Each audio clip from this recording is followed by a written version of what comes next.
এত বেশি লেখাগুলোটা আমি পড়ি না, ধর। আরে দেখেন না। Not all men are fools, some are bachelors. ওস্তাদ পছন্দ হয়েছে? হ্যাঁ, দে।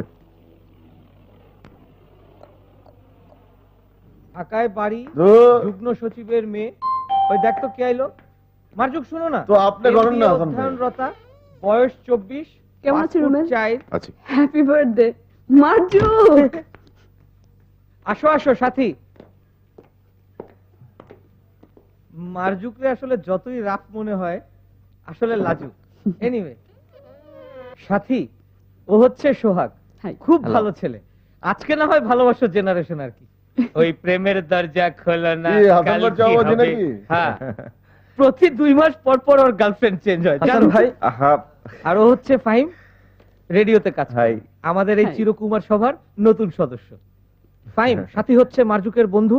দেখতে ছোটখাটো মনে হলে কি হইব, খুব বড় মানুষ, খুব ভালো আর্কিটেক্ট। ওই যে 27 নম্বর লেকের পারে যে নতুন ফ্ল্যাটটা উঠতেছে না, ওর ডিজাইন করা। সাথী, ও আচ্ছা, একটু শুনে যাও না। কেন? আসো না, বলছি। Excuse me. কি সোহাগ, হাসান ভাই লড়তেছে নাকি? হাসান ভাইয়ের একবার দেব না আমি লারা।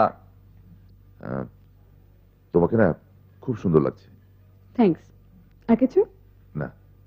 যে ওখানে গিয়ে বসি। হ্যাঁ,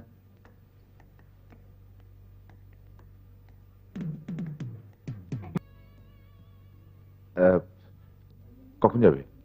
সন্ধ্যায়। এ কথা তুমি ওখানেও বলতে পারতা। দাঁড়ো না, আরো আছে। বলো। তোমাকে খুব সুন্দর লাগছে। এক কথার কতবার বলবা?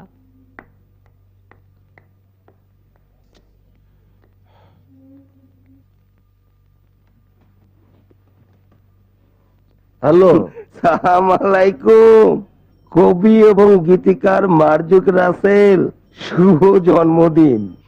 তুমি বাবা কেমন আছো তোমরা? আসি। আজকে কি করতেছেন আপনি? এই তো কিছুই না, বাসায় আছি। শুক্রবারে আপনার কবিতাটি পড়লাম। এই শিমুলটা কে? কোথায় কে? ওটা তো একটা কবিতা। তা কবি বাড়ি আসতেছেন কবে?